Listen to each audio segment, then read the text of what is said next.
All right. Hello, everyone, and welcome back to another edition of Living a Purposeful Lifestyle. I'm your host, Jason Ricks, and today I'm joined by a longtime colleague of mine and someone who I have not only worked alongside of, but have formed a really great business bond with, and that we use to banter back and forth and to help each other answer questions and to navigate the crazy business world that we both live in. She is I call it the chief people officer, but she's the chief of staff of Tech Brands. And she really is one of the most dynamic HR individuals I've ever met. And has the ability and capacity to learn and to take on and to help organizations move forward from a people point of view. So welcome to the show, Joy Banfield. So thrilled to have you and to do this with you. We've been friends for a long time, but to do it in this capacity is just an honor. So thanks for being here. Yeah, absolutely. Thank you for those kind words. So Joy, I know I met you at Buc-ee's. You came on not too long after I joined the Buc-ee team as an HR person, but I like to try to give everyone at home a lot of context of what does your background look like and kind of how did you get from where you started to now this great position that you have now where you're the chief of staff. So kind of tell us your story about your professional journey. Yeah, absolutely. I was thinking about this earlier this week, and I really where I see myself starting is my very first recruiting job is kind of how I broke into the HR space. And I was one of those, stereotypical found a job on monster.com because that's what it was about back in the early 2000s. And it was for a contingency recruiting role and small business, 4 or 5 people there. And it was one of those job interviews where the owner basically tried to talk me out of wanting the job. And I tried to talk myself into wanting the job and talk her into why. And after 3 interviews and her really walking me through it, I started there in my early 20s. And I literally walked in on the first day to a yellow notepad with some scrawl on it that was a little bit of information about the area that I was going to be recruiting in. So fresh out of college with a degree in psychology, and all of a sudden I was a recruiter for scientists at the manager, director level in the biotech and pharmaceutical industry. Wow. And I'm guessing you didn't take biotech engineering in college, right? Not even a little. No, I shied away from all things science and math, actually. So it was definitely a new experience, but I'm a learner. I love to learn. And one of the things that the owner of that business encouraged me to do was just be authentic. Get on the phone with people and ask them for help. Tell them I don't know anything about the specific industry and get the experts to educate me. And it was before the days of LinkedIn or in very, very early LinkedIn times. So I did spend some time on LinkedIn years and years ago when the platform was really getting off, and that's where I got a bunch of leads and would pick up the phone, and it was a numbers game. And contingency recruiting really is, it's sales. It really is. You're connecting the right people. I always said the difference in recruiting and sales is you're selling people and opportunities. And if you're selling a widget, it doesn't get to decide whether it's sold or not. But when you're recruiting and you're selling people into companies, they can change their mind, and that does happen. And so it's another layer to it. So it was a really great introduction to the area. I was actually studying to get my master's and was planning on going back or was doing it in school psychology. And after a few months, I was enjoying the role so much and started looking into other ways to maybe use my education in the field. And I switched over to industrial and organizational psychology. So was able to develop my understanding and experience in or education rather in some of the areas in the workplace and things that impact you in the workplace. That's awesome. Yeah, and so fast forward a couple years, ended up relocating and worked remotely before remote work was a thing, as nearly as much. I remember how excited we were that they were actually getting VoIP lines. And when people call, I lived in Nebraska, and when people called me, it was a Massachusetts phone number, and everyone thought I was in the office. And that was the time where you kind of didn't want people to know you were working from home. So it's just so funny to see how things have changed. So I did that for a few years. I ended up, I have kids, so I did the mom thing and took time off. I did in-home daycare, which I only did because I was a mom and I needed to, and that was not my first love. I love being in the workplace, and I love my kids, but that was not a long-term solution for me. So you love your kids, but not other kids in general, right? Yeah. Bingo. Okay. All Yeah, right. I'm pretty sure you've heard me say that a time or two. Yeah. Yeah. You're not the babysitter type. No, that was not me. So you took some time off. Your mom. You trudge along to help pay the bills, do the things you need to, and so then you re-enter the workplace. And where do you do that at? I did. I actually re-entered again back at the same company. So it was in Okay. 2012, I think. I believe it was in 2012. I started doing at first some part-time research work for the recruiting firm, and then for about a year, I was back to recruiting full-time. And decided to make a change from that after a little while. I worked for a company here in Omaha doing again some recruiting, but what I really wanted to do was be in the company. I had spent several years contingency recruiting, which is, a beast of its own. And there's definitely a lot of hustle involved in that. Not that there isn't in my day-to-day life now, but there's just something different about being just the consultant who's trying to connect people and jobs. And I really wanted to be able to make a greater impact on the organization as a whole. So I started looking for an internal recruiting job because I knew that's what my experience was in. I figured it was the right way to break in.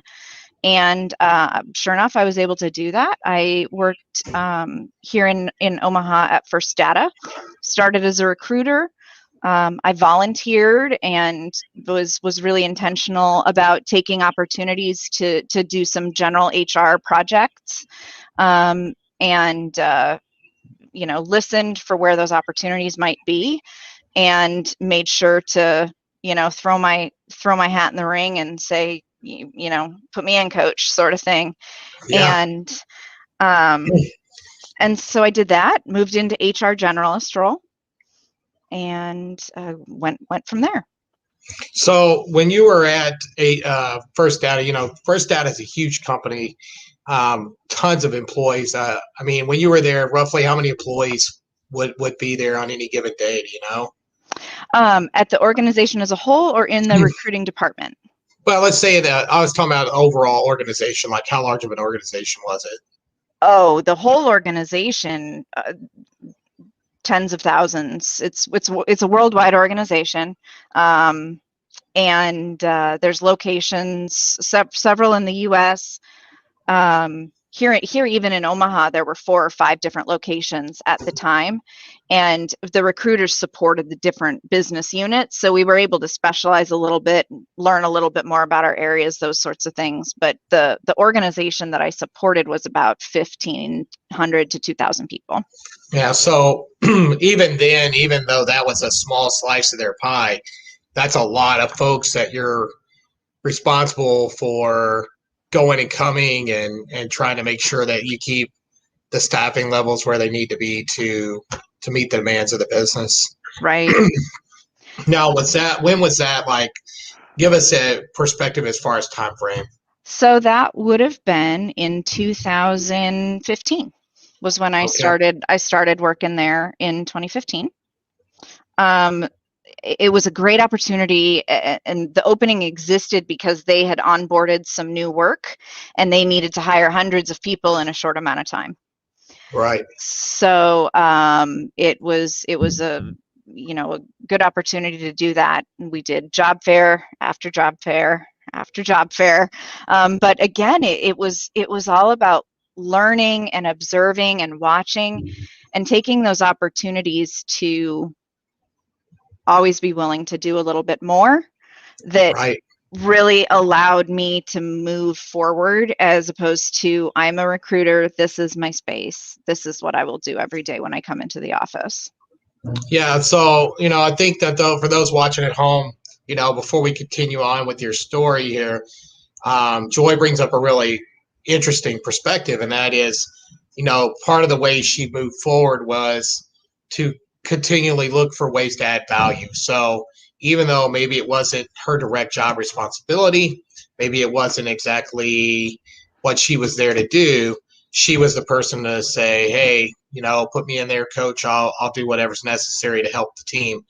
And for those that are trying to move forward, or maybe looking at how can I grow, I think one of the best ways you can do that is by finding opportunities where there's a gap and being the person willing to step in and fill that gap.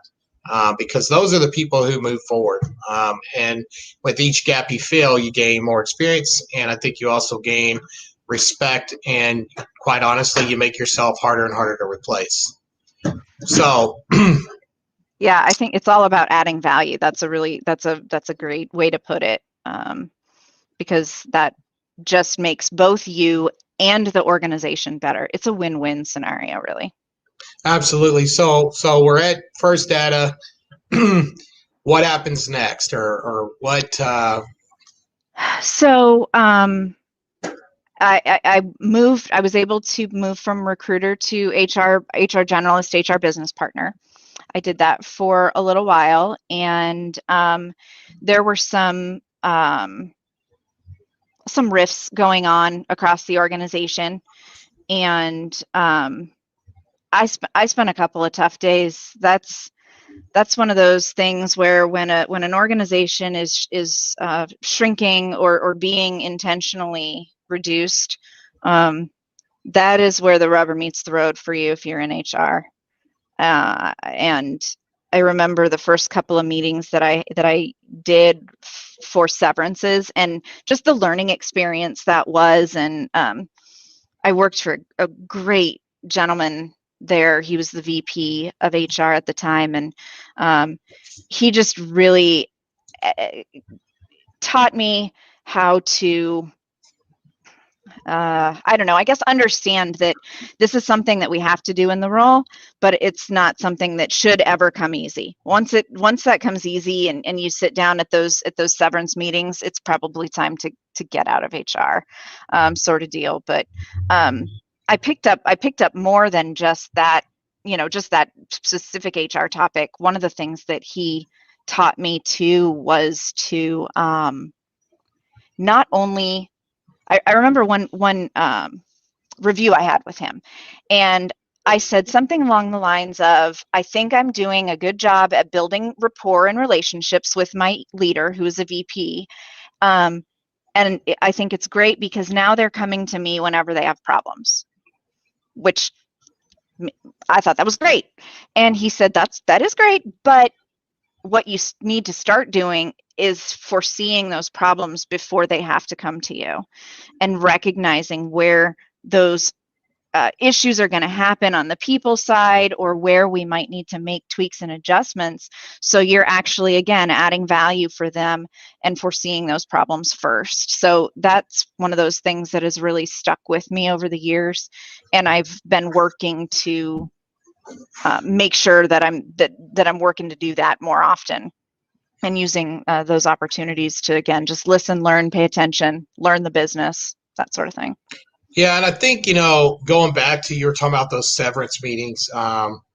It's interesting because those decisions about who is or isn't severenced, a lot of times those are made in vacuums, right? Without names attached or anything. It's just these are the block of people, right? And those are made in boardrooms and in executive meetings, and then unfortunately it often falls to people who are the closest with these individuals to tell them, and many times some of the hardest news that they will ever hear in their professional career, like, hey, you've done a great job, thanks for everything you've done for the company, you no longer work here because we're going in a different direction. I think that's got to be some of the hardest news any one person could hear, right? And for someone like yourself that's closer to these people and down where you interact with these people on a regular basis, life's never fair, but it just seems a little unfair, that there are people that make the decisions that are absolved from having to be there at where the rubber meets the road. You're where the rubber meets the road, and that's your job. And I get that, but that mentally is a hard place to be. Yeah, I think my lowest day in HR was one of those days where I literally met with people from about 4:30 in the morning until about 9:30 at night. Um, and it was just back to back. And then I ended up having to be escorted home by a security guard because of a threat that I received from someone who was not happy with the decision. So but again, it that wasn't fun. That was tough, but it was a learning experience, and it was something that I used both to help me sort of form my worldview as far as HR goes, how I wanted to handle things, how I needed to think, how I needed to grow up in the business and in that world sort of thing. So it was probably my lowest day, but it's also one of the days that I learned the most from. Yeah, and I think it also, the perspective I have of knowing you, I think it also probably changed your perception of how you view work in companies, right? Mhm. That you have to be cautious that you don't allow yourself to be so absorbed into the company and to everything else that you allow yourself to get into those positions to where, if worse comes to worse, uh, that you allow yourself to be crushed, if you will. Yeah. I know for myself, like going through what I went through with Kroger and everything back in the day, it taught me a lot about that, and to really change the perception I have of jobs, companies, corporations, and that the corporation, make no mistake about it, is going to make decisions and moves that benefit it and the shareholders. And if there's little people that get in the way of that along the way, they don't care. At the end of it, they just don't care. And I understand they're going to try to make good faith movements, to try to cushion the blow, if you will. But there's no substitute for what's going to happen. So you grew up a lot from that, and I'm guessing at that point you decided maybe it's time to do something else. Yeah, it was one of those things where I felt like there might be some writing on the wall. Um, and when you sit in the HR side of things, you can see that um, a little bit more. Um, but it wasn't there was nothing other than that, and I didn't want to have months and months of those types of meetings. That's what I couldn't see happening. So um, I did what the all the recruiters. I'd had so many years of recruiting, but I did what all the recruiters tell you to do, and look for a job when you still have a job. So Hmm. um, I lucked out and was able to join the Bucky's team, um, and supported the organization that Jason, that you've worked for several years. I think you're about a year ahead of me in Yeah. joining there. Um, and again had some great opportunities to be exposed to more in the HR world than I was exposed to at First Data, because at First Data there's an HR operations center, and there's a benefits team, and there's a compensation team. There's so many people that are very segmented in what they do, and that wasn't the case at Bucky's. So I got to do some of the different HR things, investigations, and I sat in on unemployment hearings, and I did a lot of things that I wouldn't have had the opportunity to do had I stayed at that larger company, which again I think just helped me learn and grow and gain confidence too, and it took that as an opportunity to really expand and grow from there. Yeah, and I think that's, at Bucky's we run very lean, and so as an organization you wear a lot of hats, just like I wear quite a few more hats than a person typically in my position would wear. But I look at it as an opportunity to grow, to gain more exposure, and to learn more about the business that I'm running, which has benefited me well. That is the key. And I've talked to a couple of folks in HR, and it's more typical for someone in HR to sit outside the business looking in. And one of the things that I have that I learned at First Data that I've used in every other organization I've worked at is to get in and learn the business, not just the people, but the business, because you're connecting the dots. It shouldn't be two separate camps, because you can't operate the business without the people, and you can't pay people without the work.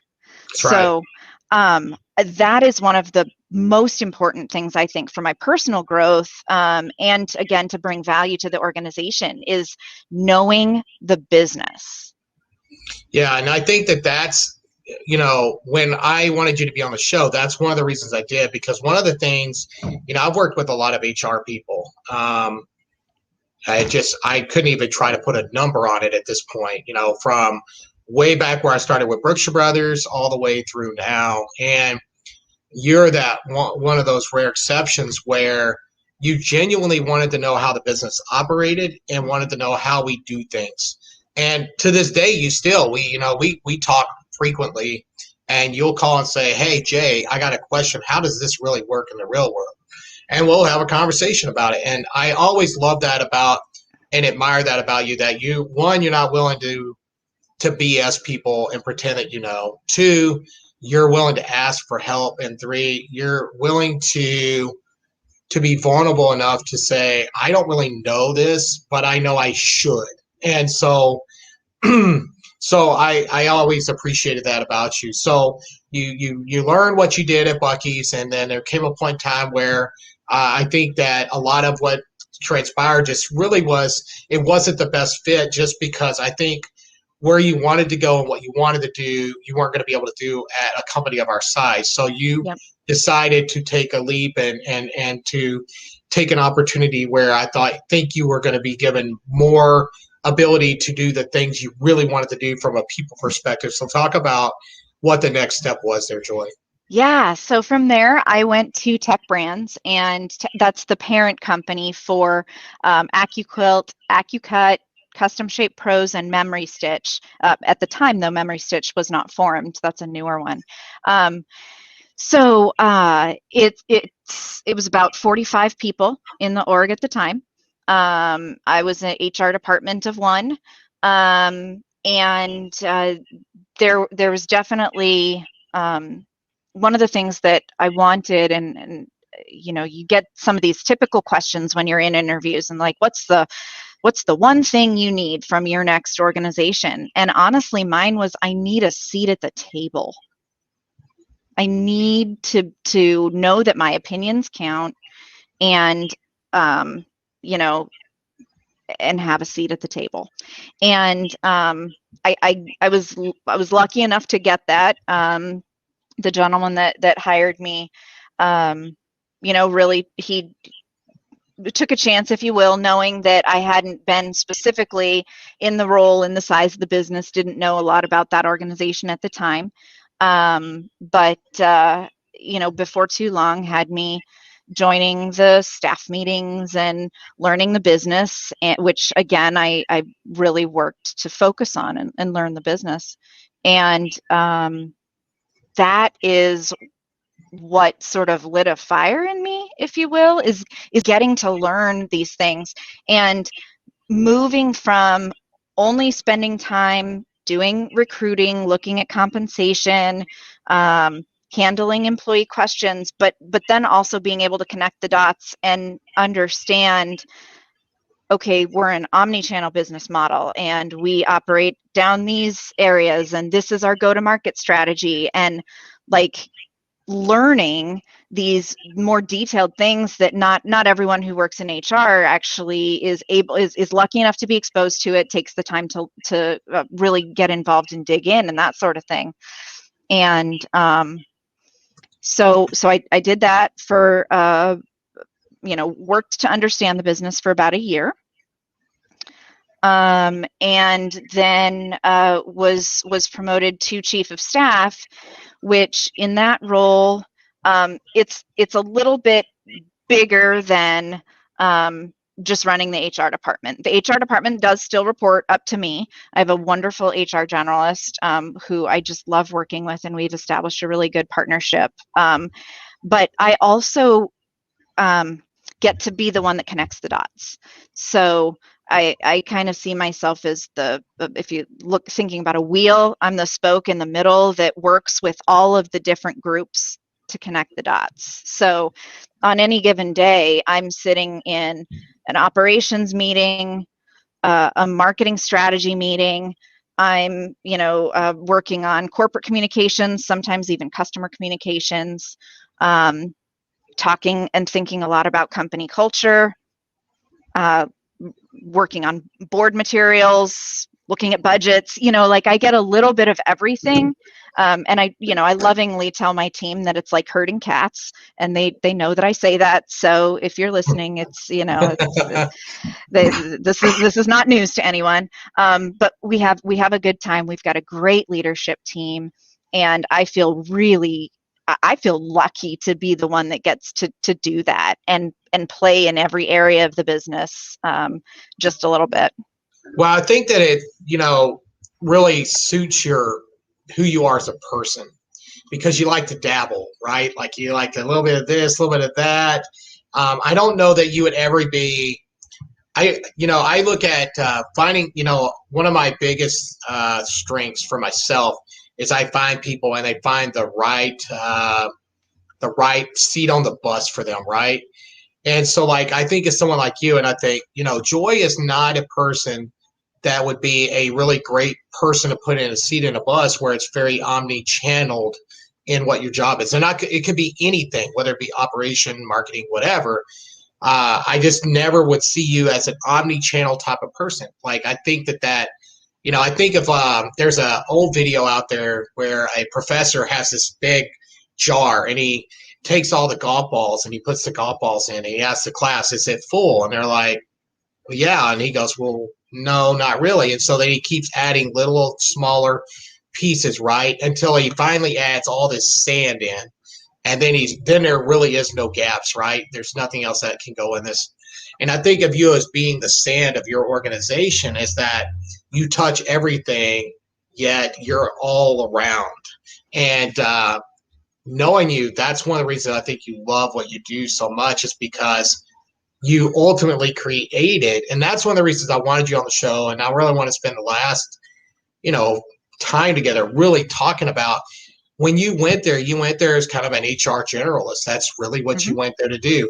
And you created the job that you wanted, which was a job where you have a seat at the table and really your fingers in so many different parts of the pie. And maybe you don't have the deciding vote, but you have a voice in what's ultimately going to happen. I mean, I know in talking to you that, you've gone on marketing trips, you've done so many amazing things there. And so talk to us about how you manifested how you went from, okay, I've got in the door as an HR generalist, but then you manifested the job and created the job that you really wanted. I listened a lot. I listened a lot. And that's probably one of the things I miss the most. A majority of us are working remotely since COVID hit. And that is probably the thing that I feel has made my job a little more difficult is I can't hear everything that's going on as much as I could when I was sitting in the room with them all. We were in a really, and some of it too, I was very blessed. Some of it too for me was geography, where we were in a very open office environment, and being HR, which has to be a little bit more confidential, I was back in the corner, which is where our uh, owner and president and chief of VP of finance worked at the time. And so I just had a little bit more exposure, and I made sure to listen, and not not in a nosy way, but I learned the business. And then I waited, and then I started finding strategic ways to use my voice, and try to do it in a way that wasn't like, God, why would Joy even be talking in this meeting? She has no idea what she's talking about. Thankfully, no one at our organization is like that. And it's really all about being smarter by learning from everybody. So the culture helped a lot. But really it was listening and being very intentional, and then taking advantages of the opportunities that I was given, and making sure that I was squeezing every ounce of juice out of that towel. If I had an hour, I was going to use it, and I was going to listen, and then use my voice, let people know how I thought, and be engaging, and again, add value and provide value. Yeah, so it's interesting because when I hear you say that, one of the things that I have to give a lot of credit to, and I hope he doesn't mind, but Steve, y'all's owner, I've gotten to know, kind of through you. You introduced us, and I've kind of gotten to know him a little bit. I wouldn't say I know him well enough to say, hey, we're bros, but I know enough about him to know I really credit him with creating the culture of the company. And the first time you meet Steve, it is abundantly clear he's about excellence. And whatever we're going to do, we're not going to do it sloppy. We're not going to do it halfway. We want to do it the right way, and a well thought out, almost sometimes too well thought out, right? But very well thought out, and very strategic in his thinking. And I think that resonates within the organization. And then I think he likes to surround himself. And so, one of the things that you talked about being close to him was your ability to bounce ideas. And then I think as he realized, hey, she's smart and can think like I think, really put you in the driver's seat there, to create, to metamorphose your job. So when y'all are going through this transition, and you're kind of taking on a chief of staff, that's kind of your first, it's part of the C-suite. So part of your first chance of really sitting in a boardroom in a C-suite. So you have to share with me, what was that like the first time you walk in and we're having a quote unquote, leadership team meeting, and here's Joy, chief of staff. Did you look around and go, wow, I wanted this, but I didn't know if it would happen? I mean, there had to be that moment, right? I do have those moments. I still have those moments where there are times when I sit back and I realize, oh dear, they're listening to me, and I don't know whether I am the right person to be talking about that. Some of that is, I've got a little bit of the imposter syndrome. And so I do still have those moments. I'm getting better at that with time. But there really wasn't anything that was specifically like earth-shattering for me, because a little bit of it was boiling the frog and slowly in water. Like I gained a little bit more exposure, and then I talked to this person a little bit more, and then I used this opportunity to, introduce myself here. So I don't recall there ever being a time for that. And part of that also is the culture. You're right about Steve, the business that he has grown. he has since stepped back, and we've brought a new CEO in who also is very focused on the culture and the people, and that makes the difference. That makes the difference. Far too many people look at, what can I get from my people? What can I get from my employees? Instead of, what can we do to help the employees be better? Not the other way around. You can't have a successful organization without your people. Well, and I think that's, to me, that's, it's interesting because I've been thinking about this a lot. And the reason I was thinking about this a lot is I've been reading a lot of stories. Like I'm almost done reading Phil Knight's Shoe Dog, and I read The Harder I Work, the Luckier I Get, which is about TD Ameritrade. And I'm reading these books, and you can tell a distinct difference in the book. And I think it occurred in probably sometime shortly after 9/11. Something about 9/11 changed the culture of America in a way that I don't know that we'll ever really understand, but no longer was it enough or acceptable to look at people in a, the term human resources is kind of interesting because it's such an 80s term, right? Yeah, I don't like it at all. I mean, it's descriptive, right? Everyone knows what it means, but I don't like it. Yeah. So and I think that the companies who have really morphed into that employee first, people first. If I take care of the people on the front lines, if I take care of my employees and I do them right, and I provide a lifestyle for them to where they can do the things that they feel is important for their lives, they'll take care of my business. Right. That metamorphosis happened. And, it's funny because there are still companies out there that are running on the 80s, 90 mentality, and they struggle and they fall farther and farther and farther behind. And ultimately, it's going to be their unhinging. What's interesting as you talk about that is that people first mentality of what can we do to make it to where, there's a saying about training, right? There's two sayings that I love. The first one is where the CEO and the CFO are talking, and he goes, "Well, what happens if we train them and they leave?" And then the CEO corrects the CFO and says, basically, "Well, what happens if we don't and they stay?" And then I like the whole notion of from a training perspective too, Joy, of where you look at as investing in your team, right? Mm-hmm. That getting them training and getting them personal development, and let's just be frank, making sure that from a compensation point of view that you're not. There is something to be said to where you treat people so well that they don't want to leave or can't leave. Mm-hmm.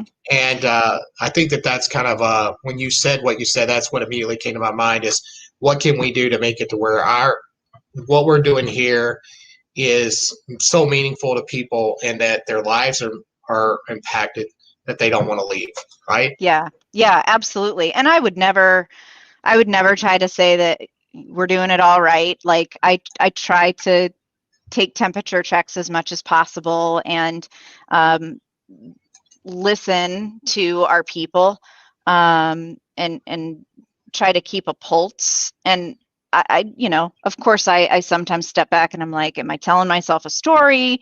Is it, are our employees having the same positive experience that I'm seeing or I'm perceiving? So I don't think it's ever possible to get it right 100% of the time, but there's something to be said about being authentic and building trust with your people to where they're coming to you with issues, even if you can't solve them, you're listening and you're giving them the space, and focusing on them. The product will come if you have good people. The success of the company will come if you have good people. So I'm seeing more and more people talking about putting the emphasis and effort on building the team and on growing them, as opposed to building the product or the process or the solution, if you will. Yeah, and I agree 100%. I think that what you're seeing is that the competitive landscape is getting more and more competitive. Like, there's good places to go and work, and um, it used to be that you had to be very specialized. Jobs were very specialized. I think as technology has improved and as time has gone on, things become more generalized, and it becomes more about the quality of the person and their enthusiasm and their ability to do more. And so what that's creating is, in my mind, more opportunity. So if you're a great person with some who can think critically and do well, you have more opportunity now than ever before. And so when those opportunities exist, if you've got a company that is just trying to keep people in a square box, it doesn't work anymore. It's too easy to pick up your bag and go across the street and say, well, I'll go work for them because they'll give me an opportunity to manifest the job that I want. And so often, I think it's interesting. Like, you're a prime example of this. Everybody wants to be fairly compensated, so let's not sugarcoat that concept. But when we have talked, everything we talked about today was more about reach and exposure and opportunity to learn and to impact. You didn't talk one time about, well, I needed to make more money. You didn't talk one time about, I want to make more money. It was strictly about, I want to learn more, I want to have a greater impact, and I want to have say. Yeah. For those folks that feel that way, then trying to get to that next level is extremely important to them. And that's what makes to me, that's what makes a great company, is a company that can make those different shifts and allow people to take those next steps in their careers. Yeah. So we're getting down close to to our final hoorah here. And I know I kind of told you before we got started, I was going to ask you this, but there's people that watch this, and it's interesting because I get a lot of comments back, direct messages back long after show. I still get some. I got one this morning from a show that I did with a gentleman 6 weeks ago, and his go home message really wrong and true with this guy that I just connected with. And so for somebody out there that's saying, man, I'm just in the doldrums, or I feel like I'm stuck, or maybe I've been in a job for 5 or 6 years and I'm looking for the next thing. I want to be more purposeful. I want to live more purposefully. What is some advice you can give that person? I think I talked a little bit about it earlier, but it's listen. Listen for opportunities, use your voice, and add value. And on the flip side, sometimes the answer is to be quiet. Thinking you know it all and getting in a room, one of the worst things you can do is make yourself look really dumb by saying the wrong thing. So sometimes it's about being quiet and listening, and then once you can add value, that's when you speak up. Yeah, so I think that's great. And the thing that I like the most is you talked a lot about listening, and really not just listening to hear, but listening to understand it, to try to not only know what is being said, but what is not being said too, right? Sometimes knowing what's not being said is just as important as to what is being said. That's true. And so I think that's some solid advice. Joel, Michael, James, Diane, thanks for all those comments. It's so good to share your story and share you, Joy, with my network and with all those folks watching at home. I sincerely hope that we brought something today that maybe challenges the way you think and perhaps helps you, think and move forward in a different way at work. I'm very gracious for your time, Joy. Thanks for being here. And until next Wednesday at 3 p.m., we will see you then. Have a great week. And remember, every day we get to wake up and we get to choose, are we going to live with purpose or not? So make the choice to live with purpose. Thanks for being here. Have a great day, guys.